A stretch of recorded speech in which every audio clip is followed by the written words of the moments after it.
They said the valley remembered everything. The river kept a ledger of spilled blood.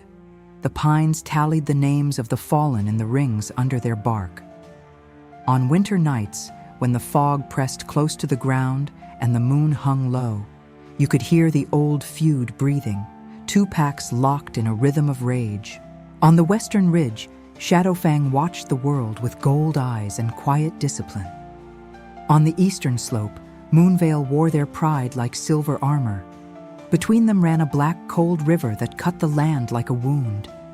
No one crossed without drawing blood. Riven of Shadowfang did not believe in omens.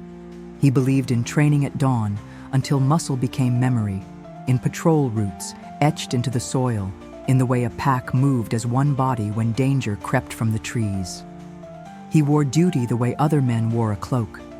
Liora of Moonveil did not believe in surrender. She believed in never letting the ground take her, in laughter shared with her brother after drills, in keeping her sword so sharp the moon could shave on it. People called her proud. She preferred precise. They were bound to meet. The valley would see to that. It started with a rumor sharpened into a challenge. A Shadowfang scout found a Moonveil snare along the western bank. A Moonveil hunter swore he smelled Shadowfang musk in the eastern orchard. Insults ripened into a midnight summons, and both packs answered. Mist rose off the river. Shadowfang assembled under Riven's lifted hand, dark jackets and burnished leather swallowing sound. Moonveil answered with the scrape of steel and the glint of pale eyes. The valley held its breath. Riven took the front. He did not roar. He only looked across the water and said, "End it, or end it." The words could have meant peace. From his mouth, they were a choice of battlefields. A howl split the fog. Movement crashed against movement. Men became wolves, wolves met metal, and the river went mad with spray.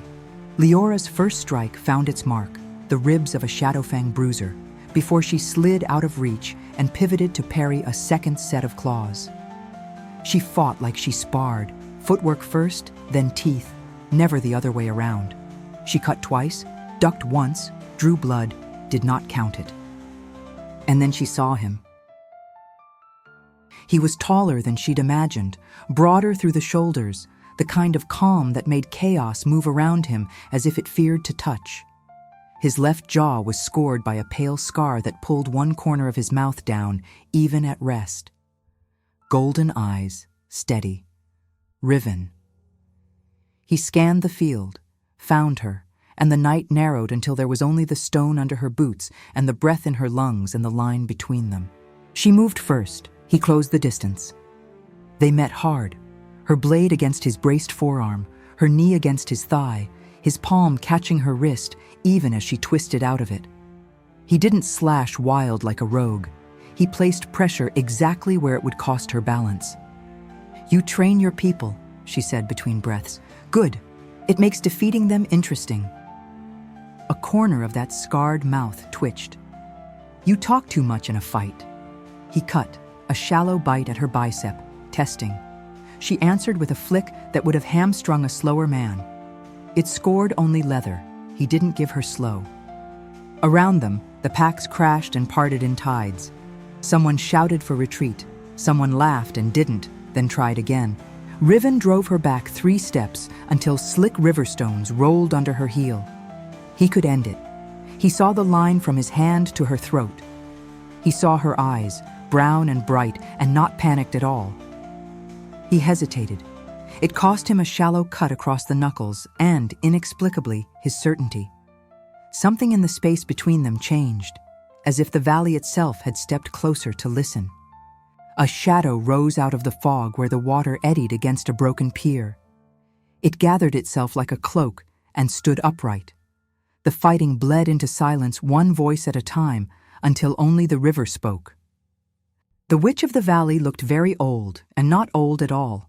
Her hair was the color of the driftwood. Her eyes were new knives. She did not shout. She did not need to. "Enough," she said, and the word did not carry so much as arrive. The witch crossed the wet stones without slipping. Wolves flattened their ears. Men lowered their weapons. She stopped between Riven and Liora and studied them with the exhausted patience of a teacher who has explained the same lesson for years. "This soil is tired of your names," she said to both, the syllables flat as slate. "The river is swollen with you. What you spill, you always spill in twos. So let the valley keep the truth of you. You are already bound." Liora wiped rain and blood from her jaw with the back of her hand. "We are not bound," she said, and made "we" sound like a fight. Riven's golden eyes didn't flicker. He said nothing. He did not yield ground. The witch lifted 2 fingers. Threads of color, not bright, not pretty, but the clean color of raw ore, drew out of the air like pulled wire. They looped Riven's chest, looped Liora's sternum, twined between them in a braid as thin as breath. It did not touch skin, and yet Riven felt it under his ribs, as if a careful hand were threading needle through flesh. Liora had to change her grip on the sword to keep from dropping it. "Until your hatred becomes love," said the witch, "you will not be free of one another. Your pain will not know which body bears it. Your joy will argue with the same confusion. The first lesson of this place is simple. Nothing here survives alone." She dropped her fingers. The threads sank where hearts beat. Riven staggered as heat went bright in his chest, a flare that faded to a constant low thrum. Liora bit an oath through her teeth and did not let anyone see her knees soften. It wasn't pain. It wasn't not pain. It was the sensation of a name being written where names were not meant to be written, and finding that the space had waited for it. "Undo it," Liora said. It was not a plea. "Learn it," said the witch, "or bleed by it." Fog folded her back into itself. She was gone. The packs returned to motion in a jerk, like a machine finding power after a stall. But the fight had fallen out of them. No one wanted to see what would happen if either Riven or Liora took a mortal hit. Riven gestured Shadowfang home. Moonveil pulled back the same. The night swallowed noise and left behind a new kind of silence in which 1,000 small things were suddenly very loud. A drop on a leaf. The rivers licking at the stones. 2 sets of lungs that could not quite catch.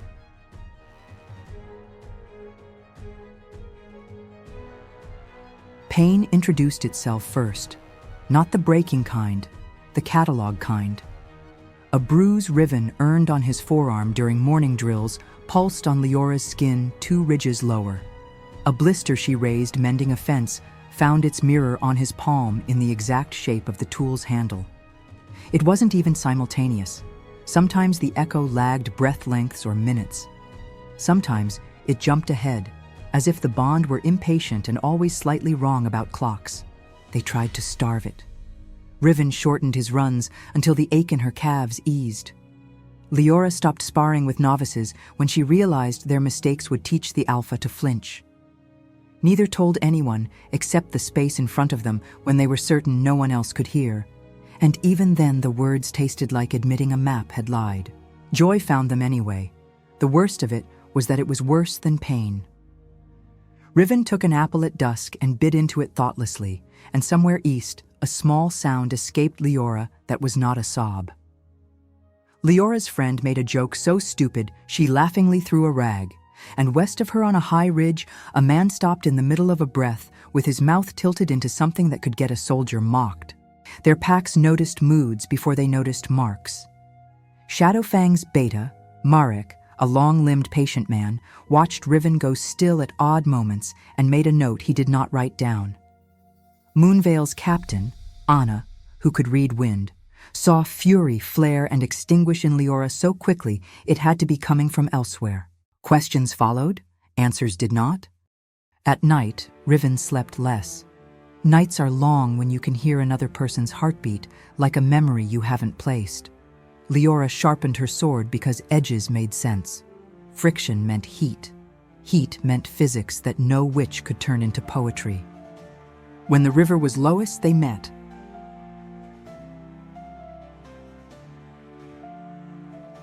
No one used the chapel anymore, not since the roof caved under late snow 2 winters back.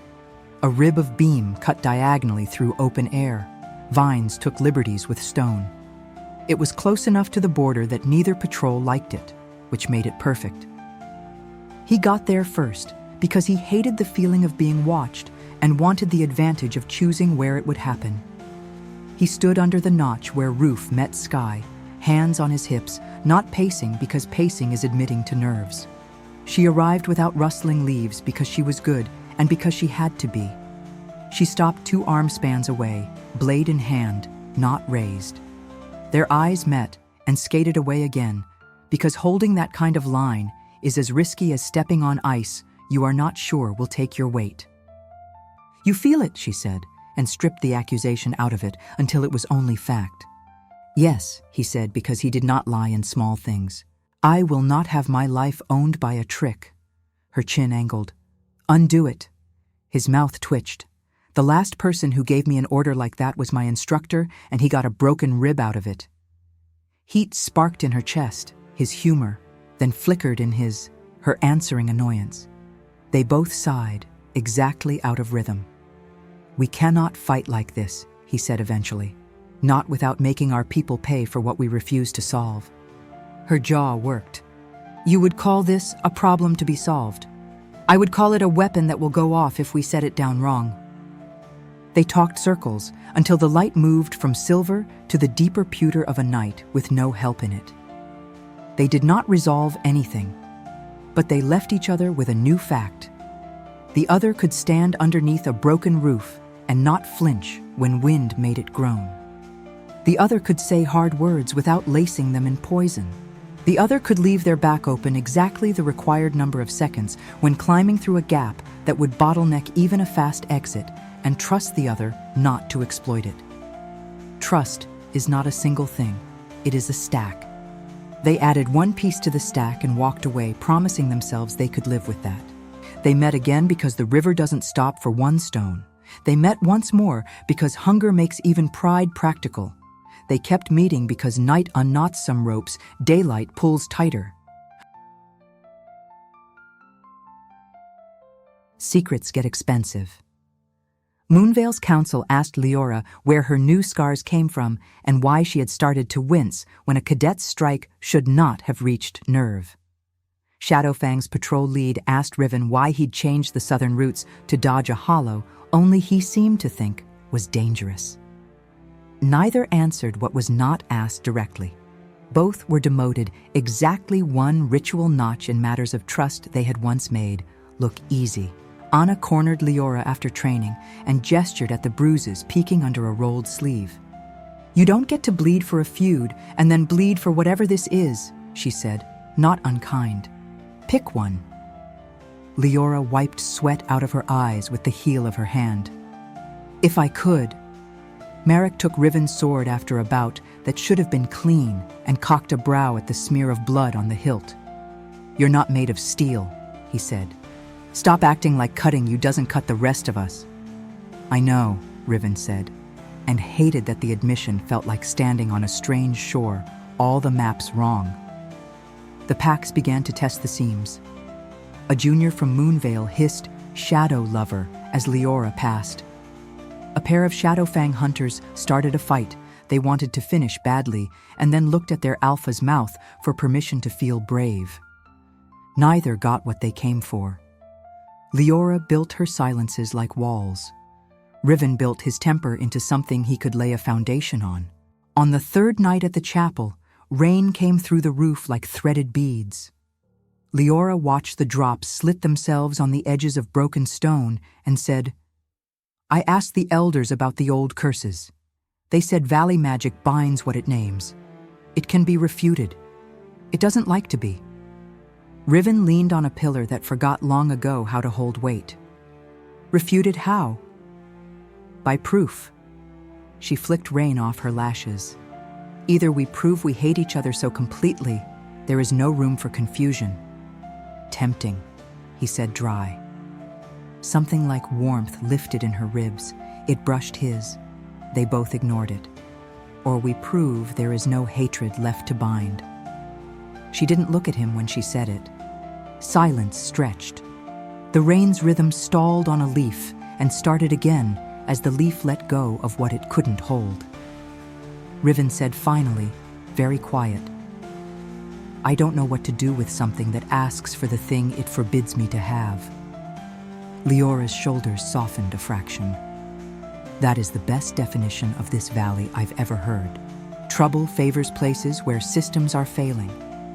The old mill had stood 3 human generations before the ridge behind it shifted under a week of rain and pushed a slice of hillside down behind the town.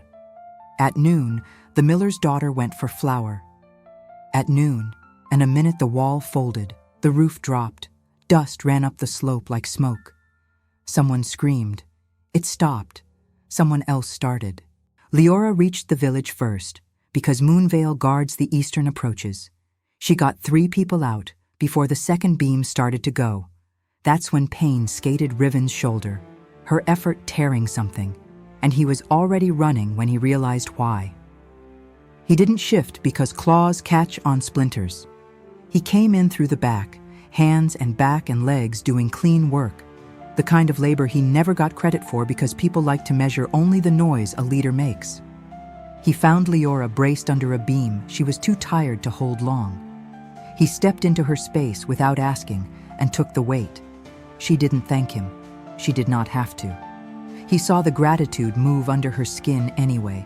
It pressed somewhere below his sternum like a caution and like a promise. They got the child and the old man behind him and the woman with the white braid. Riven put his back under the roof and Liora dragged 3 more bodies. Dust turned to mud where sweat ran. When the last human was clear, the third beam whined in a note that meant now. He grabbed her arm. She grabbed his wrist. They went out together as the roof dropped the rest of the way. They didn't look at each other until they were far enough from the crowd that no one would read their faces incorrectly. Then Liora said, "We made a choice." Riven rubbed dust out of his eyes. "We make it again." The curse didn't loosen then, but something in the rope went softer. Peace is a bruise. Fresh ones hide old ones until the pressure changes and then every hurt speaks at once. The rogues had been watching both packs grind their teeth. They saw patrols move like tired men moving furniture. They smelled leaders' attention swing inward. They were not good, but they were quick. Quick to profit, quick to cut where the blood ran closer to the surface. They hit 3 places at once: a pasture on the east slope where the young trained, a storage yard west where Shadowfang kept winter meat, the chapel that belonged to no one. Riven heard the first horn, then the second, then a scream that was not his pack's and felt it tear his gut in a direction his body didn't face. He ran where his ribs pulled him, east, toward the Moonveil pasture, sword already in his hand. Merrick swore behind him and matched stride without needing an explanation. They fell into the fight like fists find a jaw. Riven put a rogue down hard. Marek held 3 in a line so his alpha could work. When the last one fled, Riven didn't stop to count. His body had already turned toward the chapel. Liora had fought in 2 straight lines before the third attack found her. She had blood on her mouth that wasn't hers, and a cut down her thigh that definitely was. She and Anna brought down the last rogue at the yard with a neat choreography that would have made a rival jealous if rivals had been invited. Then Anna caught Liora's sleeve and said, "Don't," even before Liora looked north. She went anyway. The chapel was busy with ruin when they arrived from opposite sides, 7 rogues hunting in a pack that had learned something ugly from hunger. The first one turned its head like a dog reading a scent, and then all 7 came on. Liora didn't wait. She went high on a fallen beam and cut down the first climber. Riven met the second on the ground and took teeth in exchange for the break in its throat. The pack tried to separate them because predators respect gravity. They failed because the curse had taught these enemies how to read each other's weight. Still, numbers count. A third rogue got behind Liora and raked deep. Riven's vision went white, and then the world jerked like someone had kicked the frame of it. He didn't think. He moved. Steel and claw took a path the body does not pick, unless it belongs to someone else's reasons. He got his arm between teeth and her spine. Flesh gave. He didn't drop the knife. The fight became a ledger of inches. 5 rogues down, then 6, then a 7th that did not understand anything except appetite and momentum. It lunged directly for Liora's throat, because the throat is mathematics. Liora turned, not fast enough. Riven put himself in the line, taking the bite meant to split her voice. He felt his own wind leave and hers flutter. He heard his own blood and hers hit stone. The world did not narrow. It expanded until it showed him every small, stupid, precious thing he had not expected to be responsible for. The nick in her left ear from a training spear years ago. The way her jaw sets when she is about to commit to something that will cost more than she has. The sound she makes when she refuses to say please and means thank you. The last rogue came again. Riven couldn't lift his right arm. Liora's leg wouldn't bear. The bond roared like a river in flood between 2 banks, finally admitting they had always been the same water. She didn't think. She grabbed him by the front of his jacket, pulled his mouth down to hers, and kissed him like lowercase letters look up and remember why uppercase exists. The curse broke. Not the way glass breaks, the way a lung staggers and then remembers to fill. Light didn't explode. It grew from their mouths, their hands, the old scars between their ribs, until it looked like the color wet stone keeps to itself and only shows if you stare at it long enough. The last rogue hit that quiet like it had run into a wall. Riven stepped forward with the use of his arm, returning in a rush that made him swear. Liora swung on a leg that would take weight now, because his would. They finished the math together.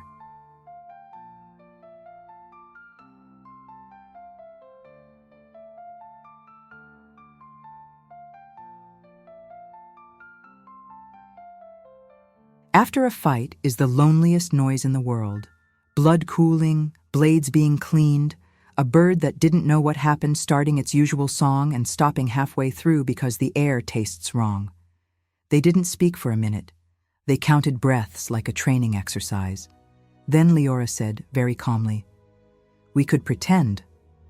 Riven understood the word and the temperature of the air around it. "We could," he agreed. "We would not make it through the week." She nodded. "I know." She looked at the chapel roof and said, "I resent that it was a kiss." He huffed, a sound very near a laugh that cost his cracked ribs. "You would prefer a handshake?"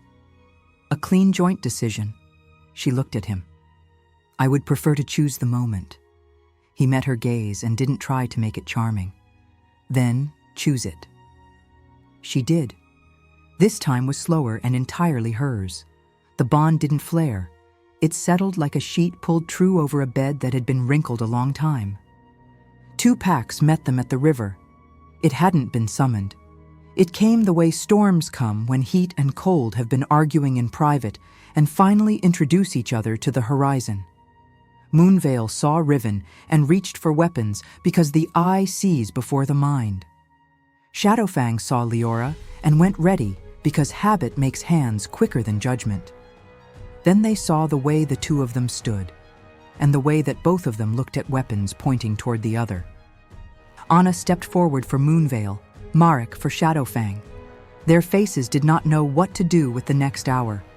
Riven spoke first because someone had to. He didn't reach for theater. He picked sentences the way you pick paths across scree. Place the weight, and then place it again. "The witch bound us," he said. "We fought it. It held. We fought beside it. It broke. I won't ask any of you to be comfortable with this. I will ask you to notice the math.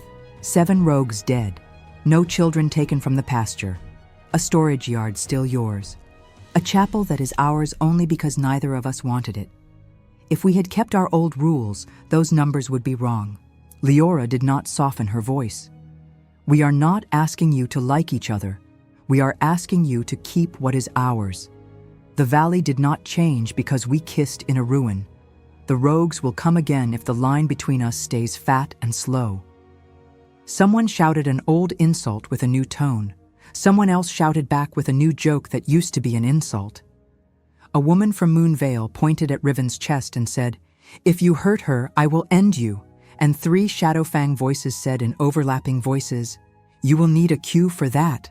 And somehow the air moved, not into laughter, into something like air. The elders wanted ritual. They got a speech and a night of no one dying. Liora and Riven signed nothing. The pack stood down anyway because wolves don't do paperwork when they can do pattern recognition.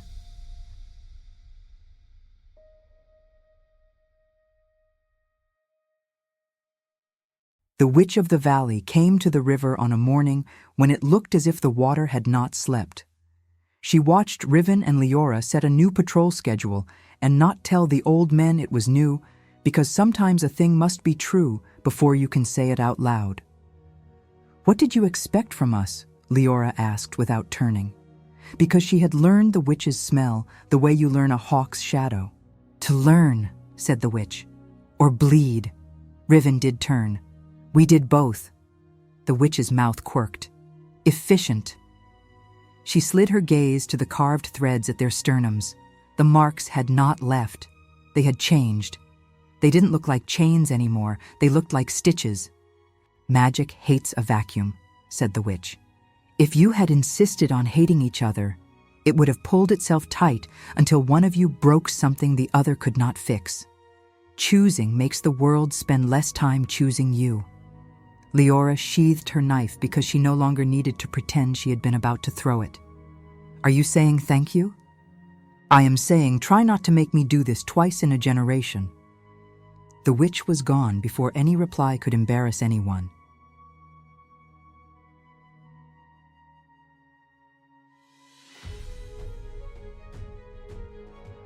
They repaired the mill together because someone had to, and because most wars are arguments about whose turn it is to fix what is broken. Riven proved he could set a beam square. Liora proved she could measure by eye within the width of a nail. Marek and Anna argued about how many patrols to overlap and decided the number should be enough that neither side can pretend the other is late. Children brought water because grown men forget they are mortal when they carry things. By the time the roof went up, people had gotten used to certain shapes in the corner of their eyes. A Shadowfang jacket beside a Moonveil braid, a silver armored shoulder bumping an ink-dyed sleeve on purpose. A tall man bending to hear something a woman said quietly, because loud talk is often about fear, and the useful words tend to arrive in reasonable tones. At night, Riven and Liora sat where the chapel roof used to be and did nothing with their hands. They counted the new quiet like coins.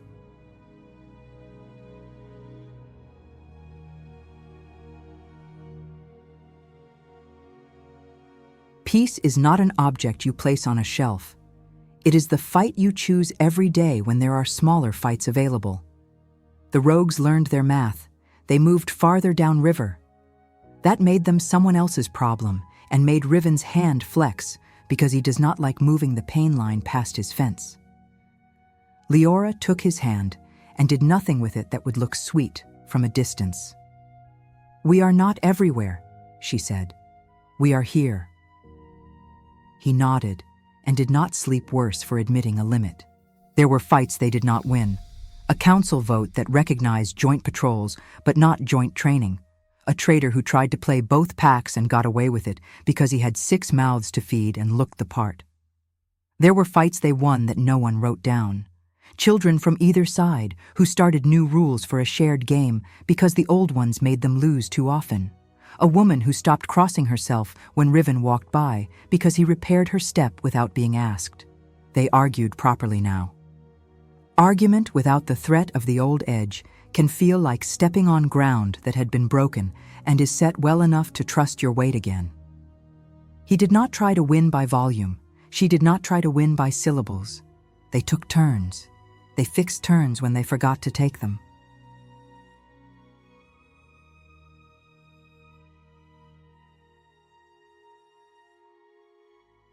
A late storm pushed the river over its banks. The sound of it woke dead men. The packs moved to higher ground, and still the water came like judgment. A boy slipped. A woman screamed. Riven was there first because the bank he ran was the closest. The rope snapped. The boy's head bobbed twice and then did not come up. Riven went in without thinking about the weight of wet leather or the temperature of snowmelt in his bones. The bond went cold and bright as steel in Liora's chest. She ran upstream, calculating, because panic is math dressed badly, and she learned a long time ago to change its clothes. She reached a downed tree where the current bulged and sent her body into the water precisely where she needed to be wrong 3 times and right once. Her hand closed around the boy's hood. Riven's hand closed around her wrist. They made a human chain that was not long enough until 4 more hands decided to make it longer. The river tried to write its old story. Valley keeps what it takes. The valley answered with a new lesson. Not this time.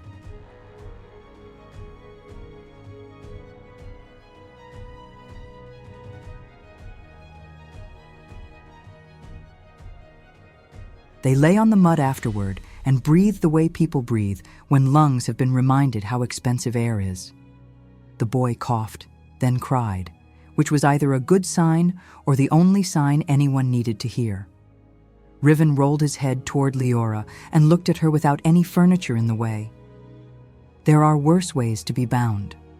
She turned her face toward his and let rain wash grit off both of them. There was no ceremony. There were words, because people require them. They gathered on a night when the moon looked like it had forgiven something. Riven stood on the western stone, Liora on the eastern, and they walked down to the river together, because symbolism doesn't demand much if it has water to work with. "We are not ending history," Liora said to her pack.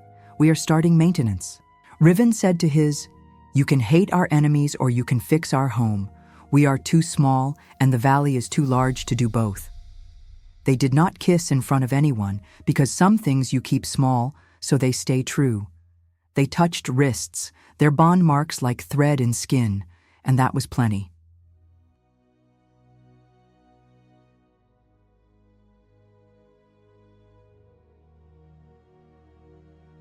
Stories like to end at rivers and weddings. The valley doesn't end, it moves. Riven still rises before the sun and runs until the cold cuts his throat clean. Liora still sharpens her sword because she will never not respect steel. The witch still appears 2 days after it would have been narratively convenient for a mentor to say, "Well done," and instead says, "You have more to learn about floodplains," and hands them a map. They measure the year differently now, not by victories, by repairs, by how often the children forget which hill they are not supposed to climb because someone drew a line there years ago and left it too long, by how the nights sound when the wind comes down between the ridges and does not have to carry voices raised for nothing. Some evenings, they sit above the river with their boots on different stones and their shoulders touching. He counts patrols under his breath because numbers soothe him. She listens and corrects him once on purpose to see if he is still listening, and smiles when he is. When he runs his thumb over the back of her hand, it is not to prove a point or calm a magic. It is because skin is a good reminder that the body is a home and not only a machine for carrying hurt. The valley remembers everything. If you walk the chapel now, the roof sits straight as a rule that works. If you put your ear to the mill wall, you can hear the hum of wheat ground into something that feeds more than a mouth. If you wade the river at the ford at dusk, the water will take your weight and not argue. Somewhere under that cold, the ledger of blood has a blank page. Somewhere under that blankness, you can just make out a line written in a hand that is not a witch's. What began in hate ended in fate, and the packs keep reading that one aloud. If you like this video, please like, share, and subscribe. It helps support this channel to grow. Thanks for watching Always and Forever Love Stories.